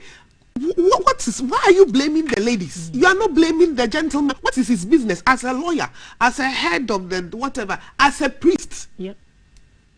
Look at all the violations. He's supposed to be a role model. And we have predators like this who are heads of institutions, who are can you imagine this one being a CEO and are going to look for a job? And they give other priests who have done this, you know, the right way for years a bad name, because then it just opens up the whole. The Anglican Church is one of the strongest, I mean, disciplined church. I went to a Catholic school, so I know that the way they went. This man is right. Now, your quick thoughts on the kissing priest. I think Helen has said everything. I mean, it is so unfortunate, and God only knows what these girls are going through. So it wasn't a holy case. And I heard one is married. Which is a holy case? There's no case which is a holy case. The only case that was a holy case, that was what the one that Judas kissed Jesus. That was identification. Identification. Yes. There are some types of cases on the headline. But this is no holy case. I mean, I saw it. The third one didn't even want to do. The man turned the girl's head down. Moved it. God knows even if that girl broke her neck. I mean, it is bad. And something, I don't think that they should, from now on, they should not take male priests to girls' schools. Me, I went to a Catholic school. When I was there was the nuns. Yes, this was the nuns.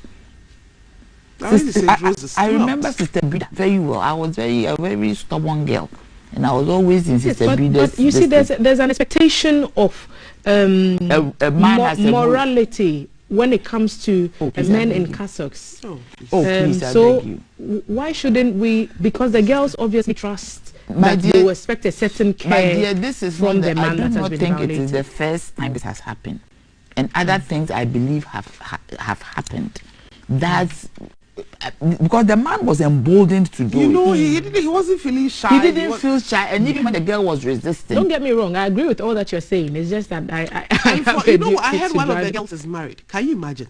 Okay. The thing she's going because to go through. Because it is a training yes, facility. It's yes. a college of education. Yes. So these are not secondary school girls. No. Let me just give each of you maybe a minute to talk about what the daily analyst is reporting on. Invest heavily in youth and sports. Akufo-Addo told, we've just come back from the Olympics. We won only one bronze medal. People think we could do way better. Your thoughts, Nanaya, and then I'll pick yours. That one is true. I think we should not only money, we should also invest time and monitor. I believe that some amount of money is going into that area. And I think we should also monitor to find out how best the money is being used. Right. Ellen? Yes. I think, yes, invest money in sports, but we shouldn't invest it in football. I have a problem with the fact that we have invested so much in our national football team, and in the last 40 years, 82, I'll be 39 this year. Next year they will be going. It means the last cup they won it somewhere in June. I was born in September. So in my lifetime, I haven't seen Ghana Black Stars win an African Cup, and we are still giving them money. What's happening with the Black Queens? A World Cup. Did they win the World Cup?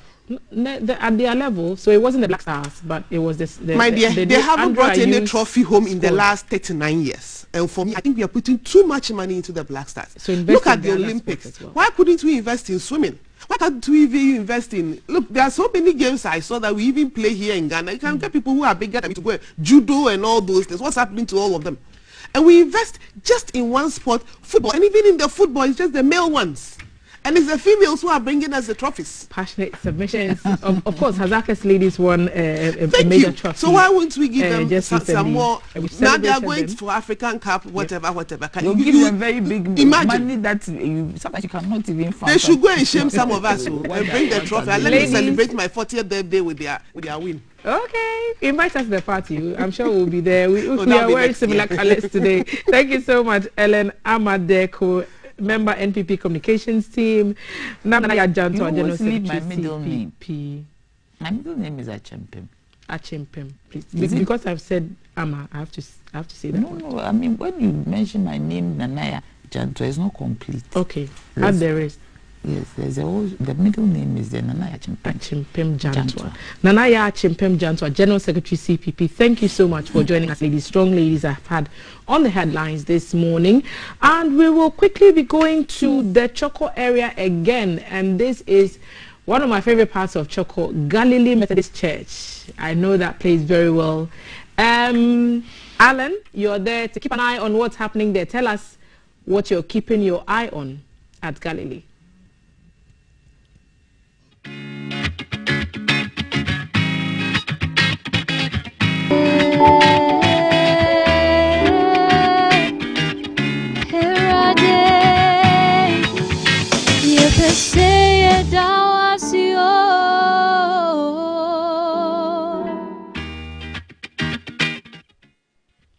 Okay, our team is ready at the Galilee area in Choco. I call them the People's Own Republic of Choco, to tell us what's happening. Alan, tell us what you're keeping your eye on this morning.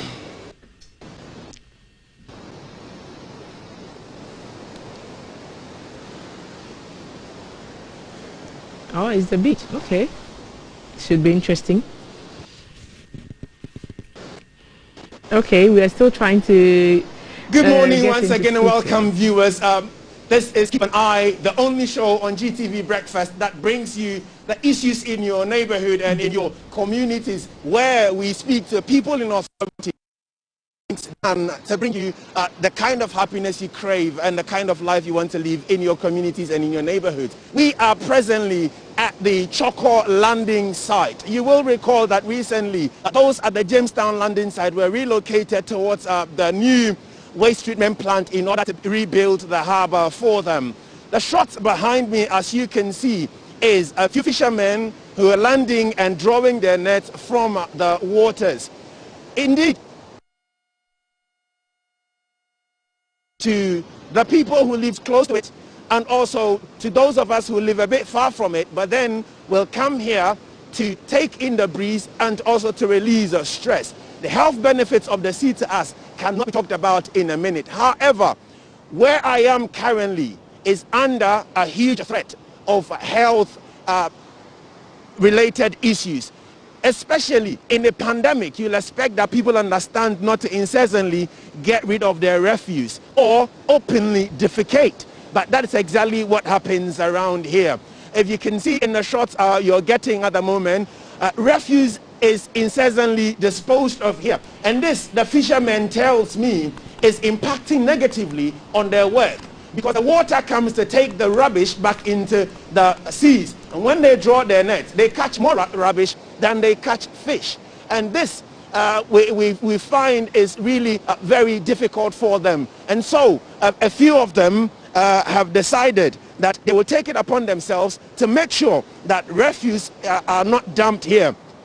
The water is also affecting them, and so they're being pushed back. But a young man who is making sure that refuse around here is taken care of, so that the authorities, whenever they're ready, can come and take them away, is also reclaiming the land somehow with his activities. And he's managed to get as much of the land taken over by the sea, and has put up a ship-like structure. And so people in the neighborhood refer to him as Ashi Meli. Ashi Meli. Meli in Ghana simply refers to a ship. I'm going to be speaking to Atashi and find out from him how the refuse is affecting people around here and what he's doing to ensure that people don't just throw away rubbish, but also protect the health of the people around here. Atashi, morning. Fine morning. Tell you what thing. Atashi, if you're making a child, I should be a new one. Many do not know of you here. Many know how to feel or not feel. If I get me to no fear, machine be a ball like passion, sure now. Number do machine get back one side to go ni money man but no control. Oh, many long coming by now and not be she man get sure and I'm choosing. She come again to machine but one side they not in control.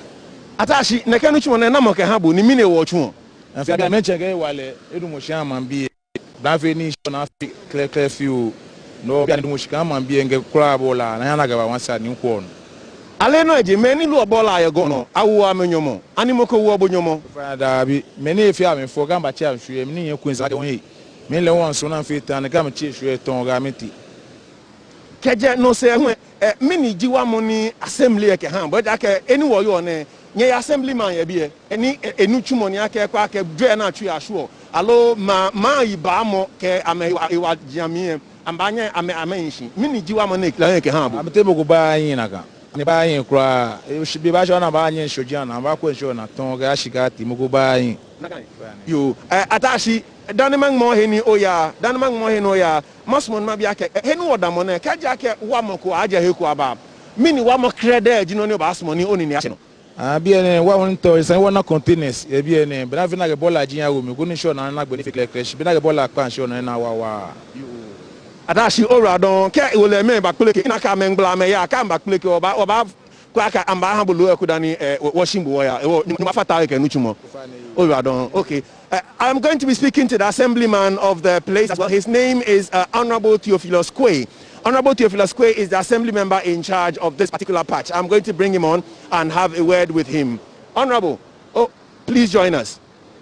Welcome and good morning, Honorable Theo. Thank you very much, boss. Honorable, Atashi has just made an indictment on the assembly and said he's getting no help at all from the assembly. How do you respond to that? It is never true. As an assembly member, I have a witness. I have donated some tools that will help them clear the place when the need arises. But just that we need help from the mother assembly, which we are not getting, because from White House to Chemuena, there is no sanitary site, not even a single container. So where do you expect the people to dump their refuse? Though what they are doing is not right, but they have no other choice than to do that. So we are suggesting to the assembly that within this period of time, the people have realized that what they are doing is not right, because time without number, we have educated them, and then they are now ready to, move away from what they were doing, which is not right. But we need a container, a refuse container, that will prevent the people from dropping the refuse or dumping the refuse at the beach. Honorable, you are the assembly member, and we're in a state of pandemic. What are you doing to stop people from openly defecating? Because the shots in behind us is glaringly, unfortunately, we have to apologize to viewers if they can see people openly defecating. It is not the best of sight at this time of the morning if you're having your breakfast. What are you doing to ensure they stop open defecation? With the issue of open defecation, I can confidently say that the number has reduced because of my education and then because of my little help. As I speak right now, I have worked with an NGO who has been able to donate, the NGO donated about 150 household toilets to some of the individual houses. If the government should come in strongly to make sure that most of the household will get their own toilet facility, that will be a prevention for the open defecation. As I said, from White House to Chemwana, there is no single public toilet. If you want to go to the individual household, they don't have toilet, so they have to fall on the public toilet. And then the public toilet, from here to the public toilet, there is a little distance. So if you are running, you have no other choice than to come here. So we are telling the government that Choko should be a concentrated area, because we know that when it comes to the open defecation and dumping of refuse, we all know it is Choko. So why don't you concentrate massively in this very community and help us from that mess? Thank you very much, Honorable Theo. You have actually made a call to government to come to your aid. And so I pray and hope that government watching us this morning have heard you and would make every effort to reach out to you. My last word. Yeah, sure. By all means. Yes, just last week I was called to the assembly, and then the government has given the assembly member 2 household toilet projects. But looking at Choko, the household in Choko, the number of people in Choko, and giving assembly member just 2 household toilets, whilst an NGO has given about 150 and more. The government is giving 2. Even that is coming from the World Bank. I see. Thank you very much. I'm sure government has heard you loud and clear. 2 is not enough. You heard Honorable Theo. The problem he faces in this community, Choko fish landing site, is rather unfortunate. And we plead, he's sent out a call to government to assist him. Coming back to you in the studio, we're in a state of pandemic, and so it would be great if something could be done about the refuse dumping, as well as stopping the open defecation. The assembly member says it's reduced, but you can see clearly that it is still ongoing. Thank you, Daryl, for speaking to those persons from the Choko Landing Beach site. Our correspondent keeping an eye on happenings in Choko this morning. We are being told there's indiscriminate dumping of waste and it's affecting catch, also presenting economic and health challenges for the people. And one man, Atashi, who is trying his best to help the situation along, is not getting a lot of support, and he's asked for help. Assemblyman for the area saying he does get a little support, but they need waste bins. So that's what we've been keeping an eye on. What you need to keep your eye on is what will be happening next in the show.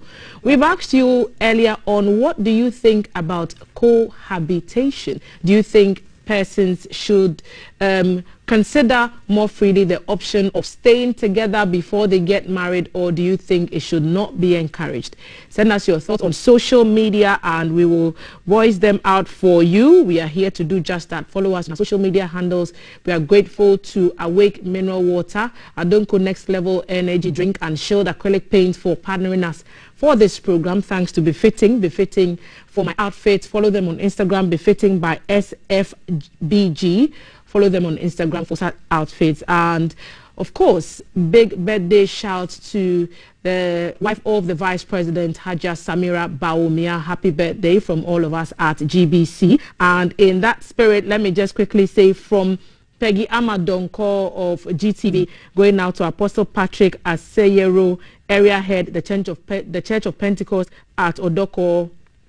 Also, Asafumame Grace Cheboating, PIWC Bogatanga, Deaconess Julie Jaba, the Church of Pentecost, Safo Memorial Temple, Teshinungwa, Marie Ejare Wiseborn, the Church of Pentecost, Deptford District, UK, and Aseye Flourish Aseye, and of course, Peggy Amadonko said we should wish all those people a happy birthday. You don't want to miss what's next in this package. Cohabitation, Fancy Gadam, Van Veka. You can't miss it. We'll be back.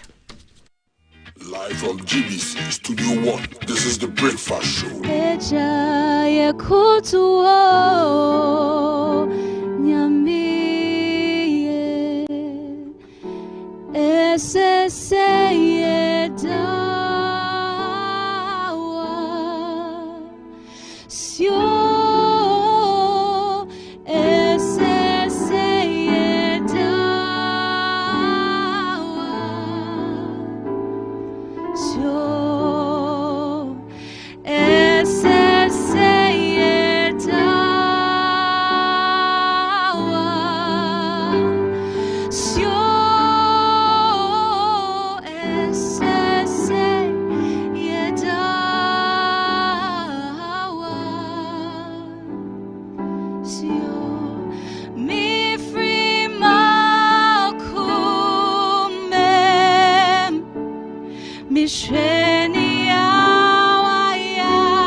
Yeah, me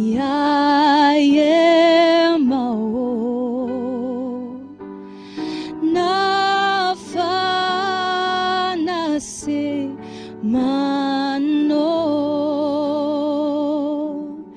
kainyo yemia yemao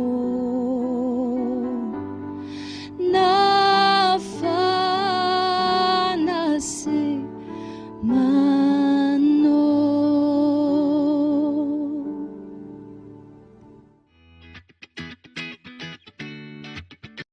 Coming live from the capital, this is the Breakfast Show.